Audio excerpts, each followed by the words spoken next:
Hello and welcome to another episode of Attacking Third, a CBS Sports Soccer podcast. I'm Sandra Herrera, lead NWSL writer for CBS Sports. Joined today, as always, by my colleague and co-host Lisa Roman, broadcaster and analyst for CBS Sports, and joined by former U.S. international midfielder and NWSL analyst Lori Lindsey for today's episode, where we're going to be previewing the United States women's national team versus Colombia. Before we get into everything, a quick reminder to subscribe to us on YouTube for NWSL extended highlights, exclusive interviews, our live recaps, and so much more. YouTube.com/attacking third. Hit subscribe. It helps us out big time here at A3. Hey, everybody. It's good to be back with you both. How y'all doing? Great to see you. Welcome back. Happy freaking birthday. Thanks, buddy. Thanks, buddy. Thanks, buddy. Yeah, we celebrated Sandra's birthday this week. We got Lori back on the show. I am happy to be here. Thrilled to be with you both. I'm thrilled to be with you both too, talking soccer as always. We got a big one here. We got a couple of friendlies that we got to preview, but these are no little friendlies. Okay, these are the friendlies that are going to be taking place ahead of the Concacaf W Championship, the World Cup qualifiers. So a little bit of a tune-up here for both of these teams, quite frankly, because for folks who may have missed it, we did the Colombia side of this preview with Melissa Ortiz to talk about all things Colombian football. And now we're going to be taking a deeper dive on the U.S. women's national team side of things. So for Colombia, they've got Copa America, which is also serving as their qualifiers as well. And the United States have the CONCACAF Championship that's going to be taking place just after these friendlies, beginning on July 4th in Monterrey, Mexico. So yeah, maybe on the calendar it looks like a regular international window, but there's some things to iron out here. I think we can all be in an agreement ahead of this CONCACAF Championship window. Let's talk about that. Let's start there. There was a lot of reaction to the rosters that got announced for these friendlies, because of the way the U.S. Soccer Federation went ahead and announced these things.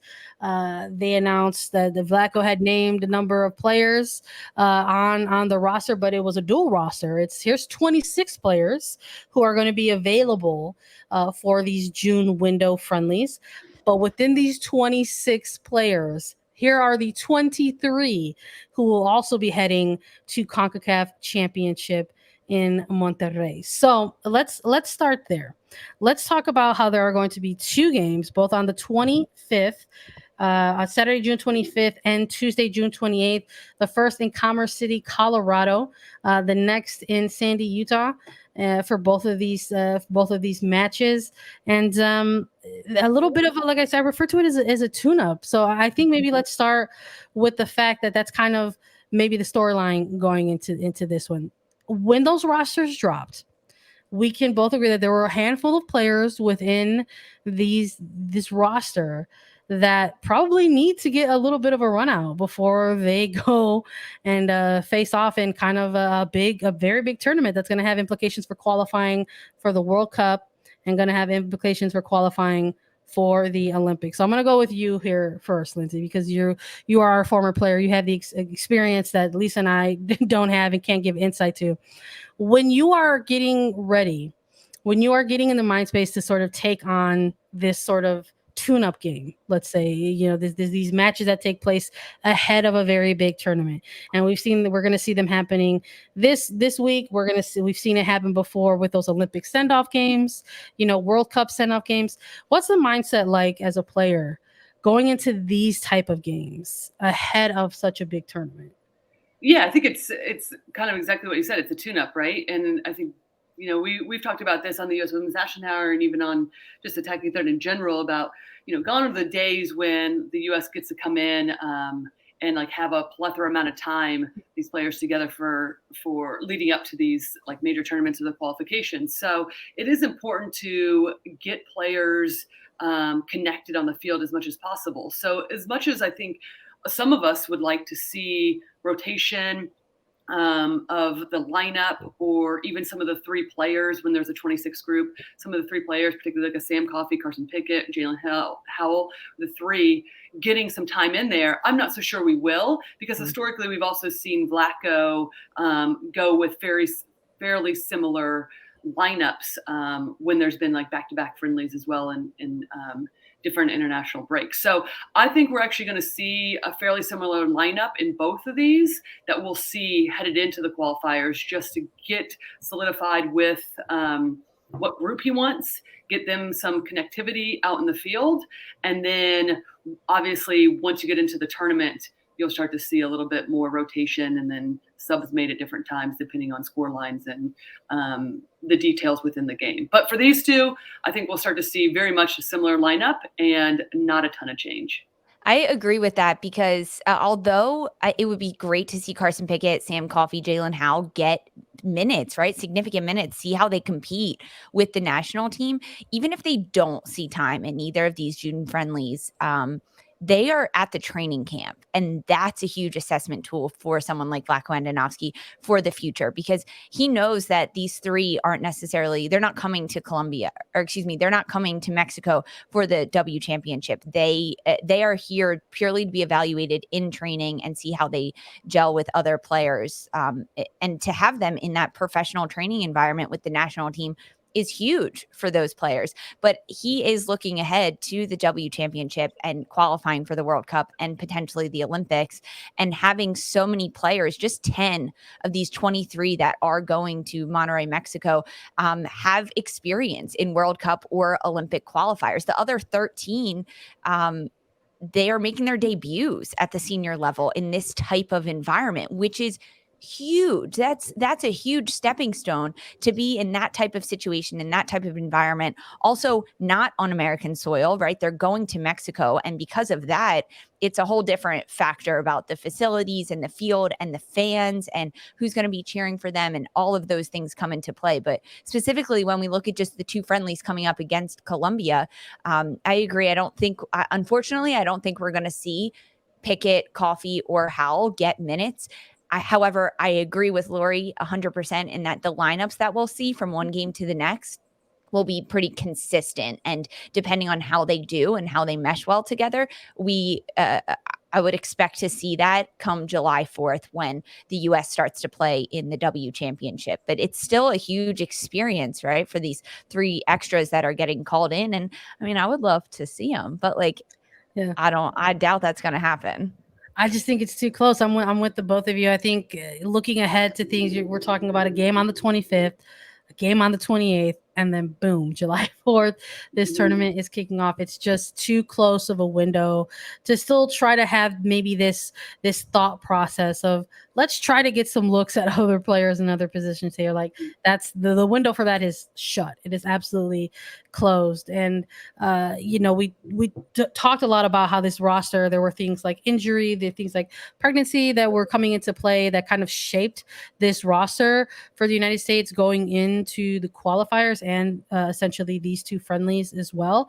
But I think looking at some of these players who are the newer faces called up to this roster are players that they're going to want to try to get some minutes under their belt. So I wouldn't be surprised if maybe we saw somebody like a Naomi Girma getting some extended time in either of these two matches against Colombia.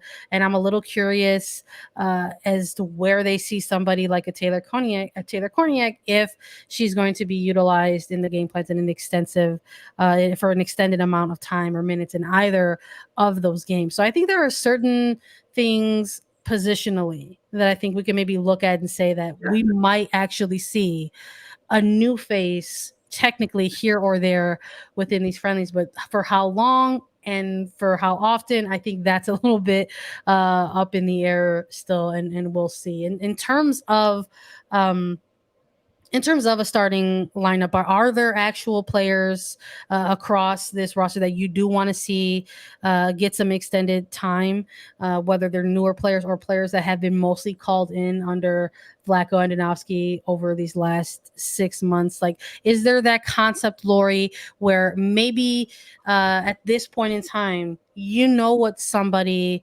like a Mal Pugh is bringing, or what somebody like a Sophia Smith is bringing? Are you still rolling the dice this close to qualifiers?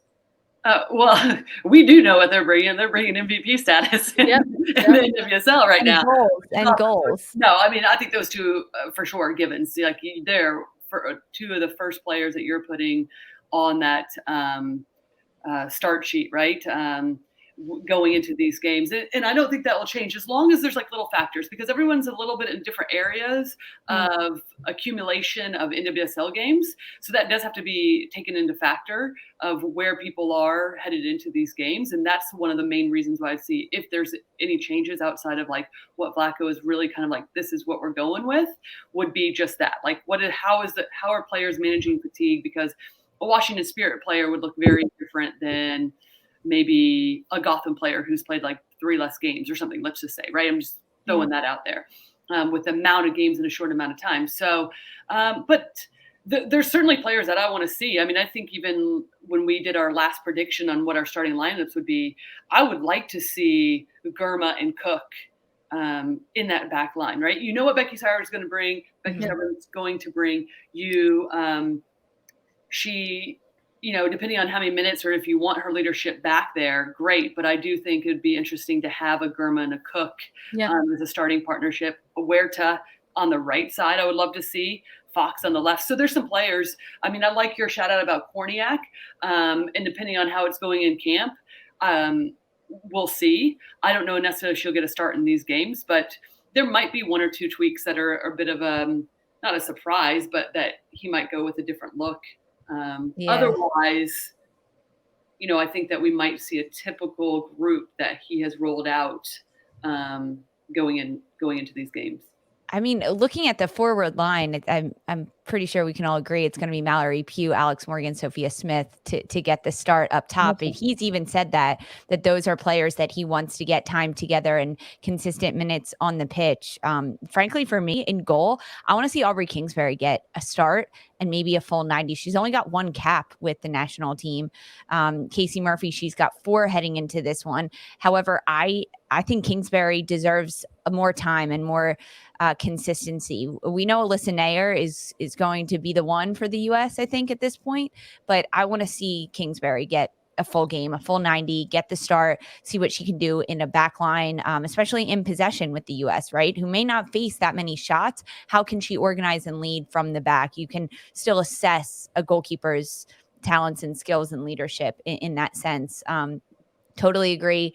Girma in the back line. I think she needs to get time, right? At this rate, if there's injuries happening, like who else is really going to step into that back line when you look at this, besides if you have a Sauerbrunn and a Cook starting, he doesn't really like to put Emily Sonnet in the center back. So then that really leans on a Girma, and she deserves some minutes, especially before qualifying. It would be a shame for her to get, her second cap in Concacaf qualifying game that would be happening there. But in terms of the outside back roles, if I want to ask you guys this, with the outside backs that are listed on this roster with Emily Fox, Sophia Huerta, Sonnet, Kelly O'Hara, is there a rotation of players that you want to see, or do you think it'll be consistently Emily Fox getting that start on the left? Could we see rotation of players? And then between like an O'Hara and a Huerta, which one do you think should be playing more minutes in that role? I think for me, when I'm looking at sort of the fullbacks in this one, for these 2 friendlies against Colombia specifically, I think you're having Kelly O'Hara be the player to sort of be that player that gets rotated out. She had kind of been dealing with some injury with the Spirit in the last few weeks during NWSL regular season, and a big part of that was also because of the very match heavy schedule that the Spirit also have been dealing with in their opening months of the regular season. But now that she's coming back into form with just in general, both for club and country, you have to imagine that for a player like her with her experience, that she knows that she's got to probably get some minutes under her belt going into qualifiers. So I would imagine we actually do see her a lot more than maybe people were anticipating ahead of the CONCACAF qualifiers. I think the other argument for other folks might be, well, you want to save those legs for whatever amounts that you have left of them for the qualifier specifically, but I think you want to try to go in with your best foot forward. So I wouldn't be surprised if she got some extended minutes in at least one of these games, with some combination of either Huerta or Fox kind of being the player to rotate. So I think between the three of these players, they might be splitting a shift here, within these two friendlies against Colombia. Yeah, I would certainly agree with that. And again, I'm obviously they're going to have the staff monitoring these players and rotating. But yeah, I agree completely. And, to Lisa, to your point about Emily Sonnet, no, she doesn't typically play center back under Vlatko. And so she might be one of those players. We've seen her rotate into that left back position. So alleviate some of the amount of minutes that Fox gets to. So yeah, I think it'll be interesting. I would like to see Huerta, though, get quite a few minutes of that right back position. I think she's been excellent with OL Reign, and different player than Kelly in a lot of ways. But it'll be that partnership between whoever's playing in the midfield. If that's Rose, obviously they have the connection on OL Reign, even though we've seen Rose play a few different positions for club. But it's something that Vlatko always talks about, is the three on the right side, the three on the left, which typically is the outside back, the winger, and that midfielder on that particular side. So it'll be interesting to see his looks into what he's looking at in terms of partnerships and connectivity, right? And how that looks differently from the right side to the left side. And but I think I would like to see that partnership, if it is Sophia Smith and Huerta, and what that looks like, and how that affects each other's game, really, right? Yeah. So in terms of the lines going vertically down the pitch, and that is something that, is important in the game, whether it's the outside back, midfielder, and then the forward. If you look at the Washington Spirit players on this roster, there's quite a few of them. And if you do vertical lines down the pitch, someone like Kelly O'Hara, Ashley Sanchez in the midfield, does that maybe call for more rotation of a player like Ashley Hatch or Trinity Rodman into that front line? Maybe shaking up the trio of Mallory Pugh, Sophia Smith, Alex Morgan in that sense. If you think like that's a big factor for Vlatko to look at those vertical lines, do you think we could see that, Lori? In terms, you mean of like if Hatch coming in because of just like a little bit more rotation from a player like Hatch to see how she plays in a vertical line with someone like Sanchez, even Sullivan, right? In the midfield, we could get double, and O'Hara in the back line. Yeah. Listen, I think that is taken into consideration. We've talked about that, right? Like of having to be able to have that kind of understanding and on the field, like when you're going from club into country, and that will be, I think, continue to be even more important. But also when you get into, they're going to have these training sessions leading up, and I think Vlatko is going to be like, this is who we're going with. Yeah. And at some point in time, that will be a part of the consideration, but I also think that's not going to be the full picture either, right? I think sometimes you're looking at the whole 3 games at first. How are we going to rotate players in general? How is everyone feeling? How's fatigue set in? And then also within a game, and then who you're playing, who's your opponent, and what does that look like? Does that call for something different? And I spoke about that before in terms of depending on who you're playing. Do you go with an Ashley Hatch? That's a different player than Alex Morgan, right? Depending on how you expect maybe the opponent to play you. Are they going to play a higher line? Are they going to play sit back? So I think those are the things that are going to be looked upon. More so once you get into the tournament, but in this group, I think it's just going to be about who's ready to play and who Vlatko's looking for to play a big role going into the championship and the qualifiers. Let's stick with this energy here. We're talking tactics, maybe positionally right now, but let's shift a little bit to maybe what we could be seeing on the pitch. And again, I want to shout out the episode that we did with Melissa Ortiz talking about Colombia, kind of inspired this next segment. Shout out to Kickoff Coffee. Coffee, Lori's got it. She's ready to go for these late night matches happening. Yep. looking at let's identify maybe this middle third here, because this is something that we asked Melissa and we want to maybe bring up to you too as well, Lori. What we might see work out for Colombia, maybe an advantage that they could have or an opportunity in front of them. And she kind of talked a little bit about their midfield and how maybe that could be an area of strength for that team to go ahead and lean on. When you're looking at sort of maybe the tactical lineups or sort of the tactical things positionally here in the middle third between these two teams, what are you going to be looking at here? Well, one of them, I'll be looking to see who is starting in our three, right? I mean, there has been a lot of dialogue and discussion around the only true number 6 being brought in is Andi Sullivan. So then how does, and listen, we've had a lot of discussion too about, okay, so then how, it doesn't look like there's going to be any changes in terms of formation, right? And I don't think you need to, but how does that look? How do players play differently? What does that look like, again, in terms of the opposition? So Andi Sullivan, no doubt, will be, I feel, to be the 6 in there. And how does she control the game? But then let's say Lindsey Herrera and Rose Lavelle are playing in there. How does that adjust Lindsey Herrera's? What is the direction that's given to her in terms of her game? Does she drop back a little bit to help set play too? Does Huerta, who's the outside back, pinch into number 6 when they're in possession as well, right? Like there's different factors that you can plug in and little different principles of play that adjust how the U.S. is playing. So, in terms of Melissa Ortiz, I like what she said, and she spoke about Catalina for one of the players specifically coming in who could lead this team, and they're going to be their strong suit in the midfield. So I'll be curious about, Colombia and how they set up, and then how do we adjust, right? No doubt, listen, you're talking about our front three, they've been dynamite in the NWSL so far. There's going to be pressure. It's going to put Colombia's defense right from the get-go, right? We've seen that time and time again. But then as the game settles in, then how do we make adjustments? And I also think to Melissa's point, they have a lot of fresh faces coming into their team. But I think in a lot of ways, for some of these nations, gone are the days where they're the U.S., right? Players are playing consistently. They're playing professionally. They're now, how do you deal with the pressure of the U.S. and our ability to attack in numbers and continue to put on players is a whole nother thing. But I think that they're going to come out and they're going to utilize their midfield and they're going to say, hey, let's try to play. Let's try to keep the ball and be mindful about their positioning.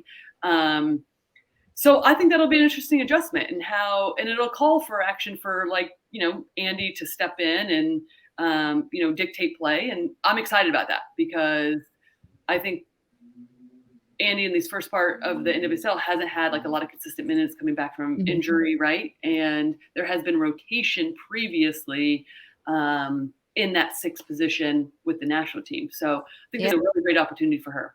It's going to be a huge test. Right, you get it.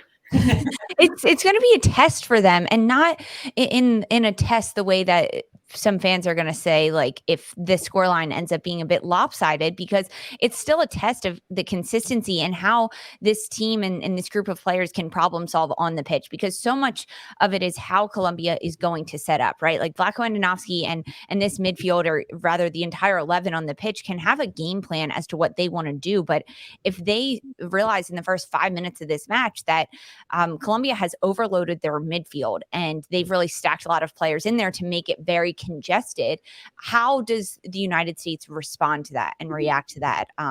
And a lot of that problem solving is going to stem from Andi Sullivan. And if she can be the problem solver in those situations and finding the space and creating more space, whether that's dropping back and opening up that midfield a little bit.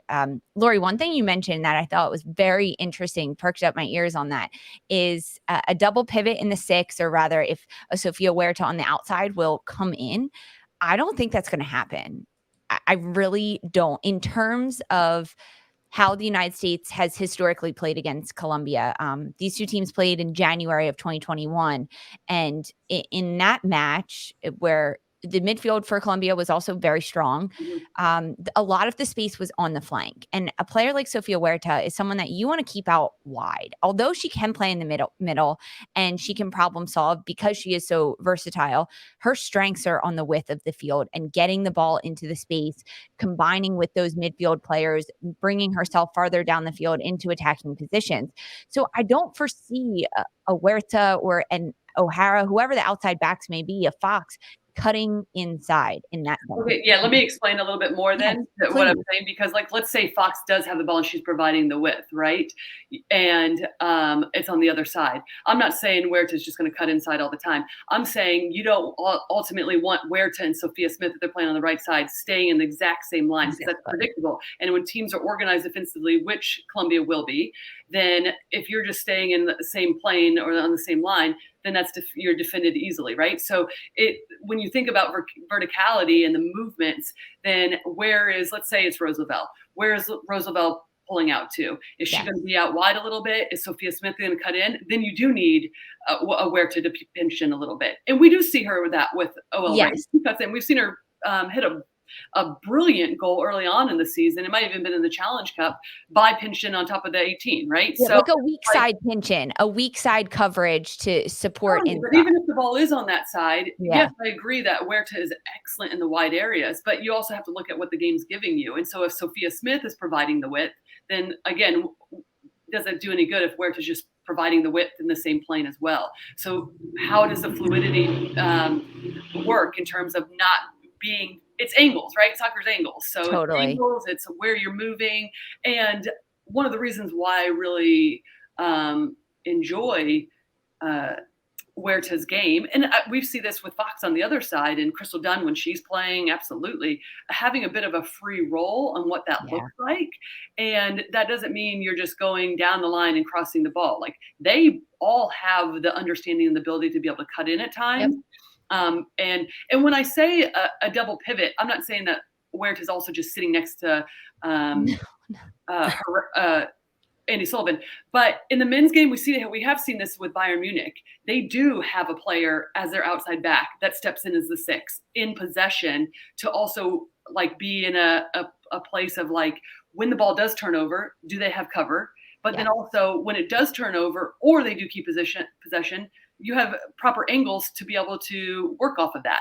And if you're not going to play a true 2 holding, then how do you manipulate the game in a way? How do you create that coverage? Around? Yeah. Now listen, I'm not saying that's going to happen against Colombia, and it is options is what I'm saying, right? And as the game evolves, and we've seen this with players, and the outside backs for our team continue to evolve in their free role, which the players that we have in those positions should, then these are options that are available, right? I love talking about these options. Given that I don't foresee a formation change, nor does it necessarily have to happen, right? So no, I agree. And I love talking about these options, and that's why I'm going to continue to pick your brain here. So when we look at our front line and the options that are there, right? Like Alex Morgan is going to play that 9, that center striker, which is a very different look than someone like Catarina Macario, who is not called in ACL injury. Very unfortunate. So now it shifts a little bit as to what that front line is going to look like, because say if a Macario is in there, she's one that's really going to drop back and play almost a false 9 and rotate with that midfield. How do you see the rotation from the central midfielders or the attacking midfielders and that front line, whether it's centrally or out on the flank? Do you see anything different there based on the personnel? Well, I do see. I mean, you're completely right. I mean, that's a totally different player, Alex Morgan to Catarina Macario, right? But Alex Morgan also can play back to goal, and she also, as we saw over the weekend, with a little connection of her and Taylor Korniak, she can clearly make the runs of like inside out. I mean, listen, she scored. Listen, this is her first call up in a while, but she scored how many goals at the international level? We're not talking somebody who's never been at this level before. So, yeah, I think the exciting thing about the U.S. team is when you look at these players, a lot of them are vastly different, right? So they're giving you a different look. So I think, in some cases, how does that look with Alex Morgan? How does Mal Pugh play? We see her with Chicago almost drop back as a midfielder. Will we see that in with the US? And then how can she link up with Alex Morgan? I do think in these games, though, we will see Alex Morgan play a bit more back to goal and be a little bit of an outlet to link up with the midfielders, because I do expect at times, not always, Colombia to get compact defensively, have numbers behind the ball. So, I'm not so sure there'll be a ton of space in behind. Now, we have been wrong about that before. I've been wrong because there are games in April, right? Like, I didn't expect Uzbekistan to come out and play high line, and they did. Yep. Goodness, was there loads of space, right? So you never know, honestly. I do think it depends on how Colombia decides they want to utilize these games, right? And that goes back to my point about gone are the days where teams are like, oh, let's just sit back and be as compact as possible. And like teams are like, no, we are advancing our play, we want to get better. Here we go. These are also the games to do that though. Like I'm just like sitting, I feel like I'm part of the audience here listening to the two of you. Like I'm just like, yes. Because part of that is I think these are the two types of games in which they can do that, because these are, like, we refer to them at the top of this segment as kind of the tune-up, and these are two teams that both have bigger pictures in front of them. So I'm with you, Lori. I'm curious as to maybe if we are going to see something a little bit different from the Colombian side specifically. And that's something that Melissa Ortiz alluded to in our episode about Colombia. She said how she was almost disappointed that Colombia was playing the United States right before their World Cup qualifiers, because this is an exhausting game to defend and to chase because of the high energy, the transition, the high press that the United States puts on opponents. So I'm thinking that we might see something a little different from Colombia in terms of the fluidity of the game. Whereas in certain moments of the game, Colombia is going to attack and they're going to look to put their offense and pose it onto the United States. And then there are going to be other moments where they almost sit back and try to catch their breath, but I don't mean it like that. More just sit back and assess defensively. Okay, what can we do now in those types of moments? So I really think it's going to be a game that is going to require the players to read in game what's happening and adjust on the fly as to what the opponent is giving them on both sides of it for Colombia and the United States, and then how to make those adjustments in game on the fly based on the personnel that they have already on the pitch. Yeah, I'm with you. I want to, before we start closing this out, because this is something that I also asked Melissa when we were doing the Colombian side of the preview, and I wanted to bring to you as well, Lori. Like, looking at the history between these two teams, I love looking at it, because even though it's going to be the 9th and the 10th time that they're playing each other, but a lot of these games between these two teams have come very recently, like within the last decade. And then there's obviously some things from within the Olympics that you could probably attest to as well when it comes to going up against these teams. I think people look at, on paper, they look at those score lines and they sort of throw that out the window. They throw out the concept of a rivalry between these two teams and just say that doesn't exist. But I think that's a little unfair, because I think if you're looking at records between teams, I mean, you can maybe use the same argument against Canada, that the United States has a better record there too, and somehow yet they are heralded as the main rivals of the United States, right, in terms of the North, in terms of the Americas, whether it's North, Central, or South. So when I'm looking at the history between Colombia, I am like, there's actually a good rivalry here between these two teams. And I wondered if you could talk a little bit about that with us on the USA side of things, because Melissa spoke with us a little bit about it on the Colombia side of things. Yeah, I think anytime you put on the jersey for the US too, you realize that everyone's showing up like to play their best game, right? And that has evolved over the years, and exactly what we've been talking about throughout this podcast.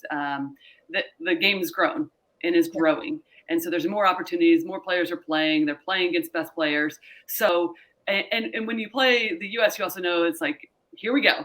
There's going to be a lot of pressure, and there's going to be players coming off the bench that can apply the same amount, right, of pressure and withstand the same amount and go, and they want to score goals, right, where it works.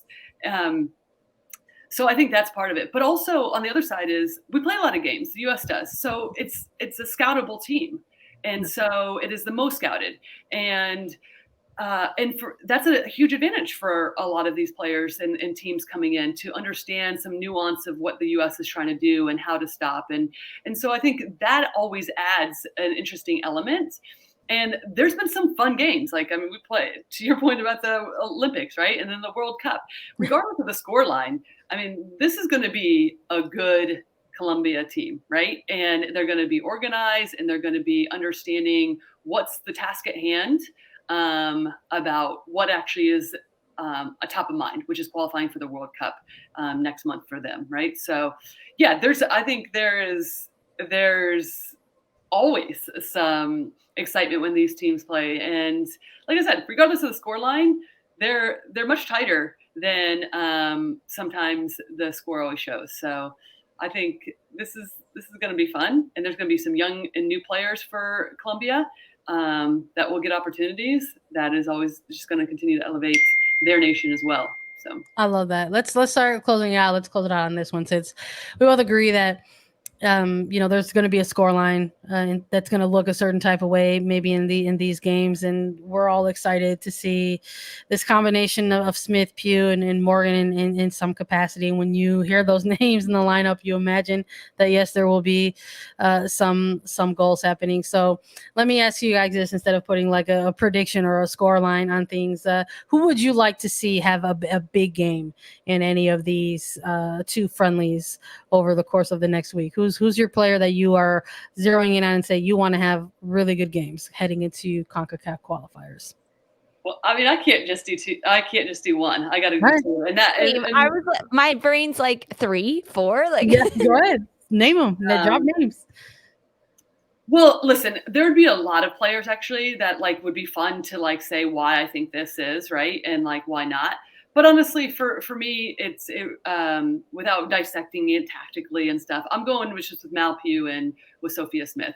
And the reason why I'm picking those two is because they have been so fun to watch in our league. They are on fire, but most importantly, it feels like they're having fun and they're playing with joy. And I want that for them always with this national team, right? And it's not even like they're the future; they're the now. So we also.